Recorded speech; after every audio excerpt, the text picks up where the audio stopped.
A door is one of the most ordinary objects in your home. You probably do not think about it more than a few times a day, but a door represents something that, for the vast majority of human history, simply did not exist. The ability to close yourself off from everyone else instantly with a piece of wood and a hinge. The first doors with hinges appear in the archaeological record only around 4,000 years ago. Before that, for roughly 196,000 years of Homo sapiens history, humans lived in caves, in huts, in shared shelters, and in tight-knit communities where privacy in the modern sense simply was not a feature of daily life. So how did ancient couples find intimacy and personal space in a world with no doors and almost no physical privacy at all? The answer reveals something fascinating about human social life and about how flexible, creative, and quietly sophisticated our ancestors were at solving a problem we now take completely for granted. To understand ancient privacy, you first have to understand ancient living arrangements, and the first thing to know is that the prehistoric concept of personal space was fundamentally different from our own.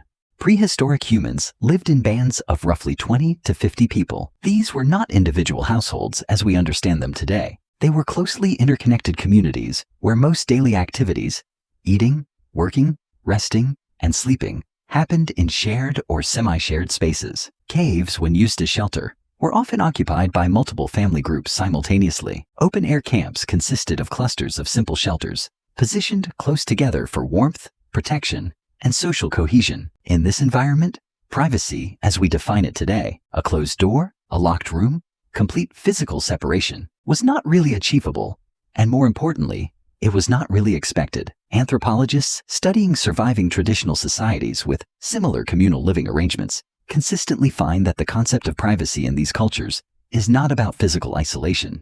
It is about something anthropologists call social privacy, a set of unwritten rules, signals, and mutual understandings that allow people to have private moments even while physically surrounded by others. The most important tool ancient humans had for creating privacy without walls was something so simple it is easy to overlook: timing. In virtually every documented traditional society, including hunter-gatherer groups studied throughout the 20th and 21st centuries, daily and nightly rhythms created natural windows of reduced social attention. The period after the evening meal, once children were settled and most of the group had drifted toward sleep, created a quiet window where couples could have private time with minimal observation.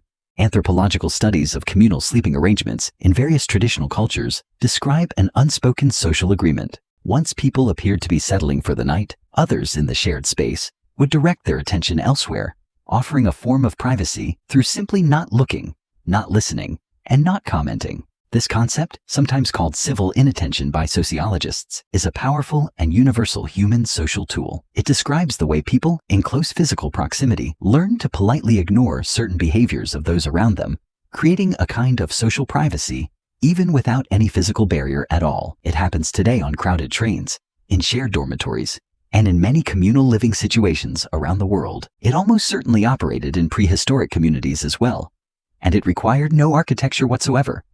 Only a shared social agreement about where attention should and should not go. Beyond timing, ancient humans also used the natural and constructed environment creatively to create physical separation. Even without doors in the modern sense, caves frequently have natural alcoves, side chambers, and deeper recesses that provide partial visual separation from the main living area. Archaeological surveys of inhabited prehistoric caves across Europe and the Middle East show that different areas within the same cave were often used for different purposes. A main living and fire area near the entrance, and smaller, more secluded spaces further back used for sleeping, storage, and likely for more private moments. The geography of the cave itself provided a built-in zoning system. In open-air settlements, archaeologists have found evidence that individual family shelters were often arranged with their entrances facing inward toward a central communal space, while the back and sides of each structure faced outward, creating a layout where each family unit had a defined zone that other families generally respected as belonging to that specific group.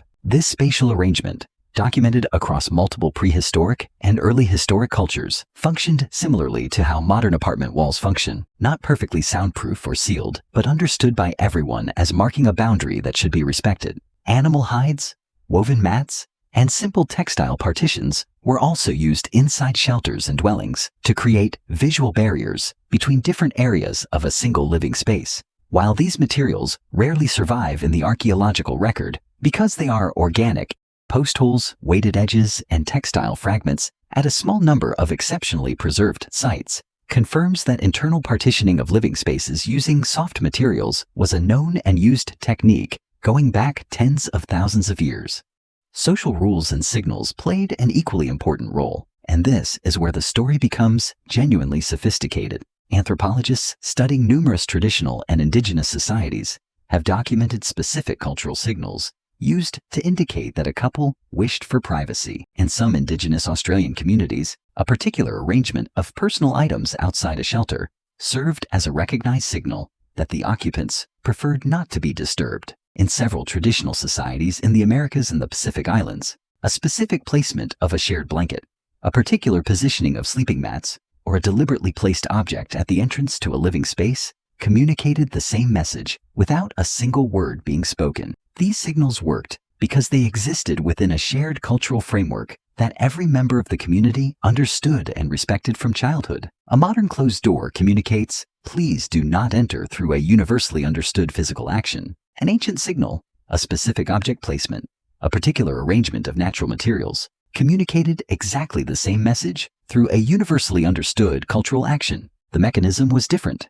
The social function was identical. Researchers who study these systems point out that they required something a locked door does not: a genuine, deep level of mutual trust and respect within the community. The system only worked because everyone agreed to honor the signal. In a community of 20 to 50 people who depended on each other for survival, maintaining that mutual respect was not just polite behavior, it was part of what kept the group functioning cohesively. There is also strong evidence that ancient humans simply used the wider landscape itself for privacy when circumstances allowed. In favorable climates and seasons, couples in many documented traditional societies have been observed seeking private time away from the main camp or settlement entirely. A short walk to a nearby grove, a riverbank, or a secluded natural feature in the landscape. This required no construction at all. It used the same resource that provided privacy in countless other contexts throughout human history: physical distance and the natural cover provided by the environment itself. This pattern likely extends deep into prehistory.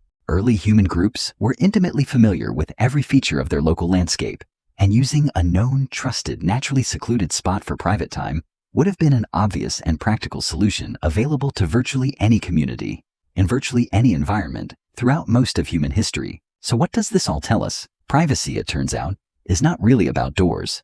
Doors are simply one modern technological solution to a need that humans have always had and have always found ways to meet. Long before hinges and locks existed, ancient humans created functional privacy through the careful use of timing, the thoughtful use of natural and constructed space, a sophisticated system of mutually understood social signals, and the wider landscape itself when it was available. What made this work was not architecture, it was something more fundamental: a deep, shared social agreement within tight-knit communities about mutual respect, personal boundaries, and the simple human understanding that some moments belong only to the people experiencing them. That understanding did not arrive with the invention of the door. It existed long before it, carried by communities who had no walls at all, but who had each other's trust. The modern door is convenient, but the human need it serves and the creativity our ancestors used to meet that need is far older and far more interesting than the object itself. If this gave you a new way of thinking about something as simple as a door,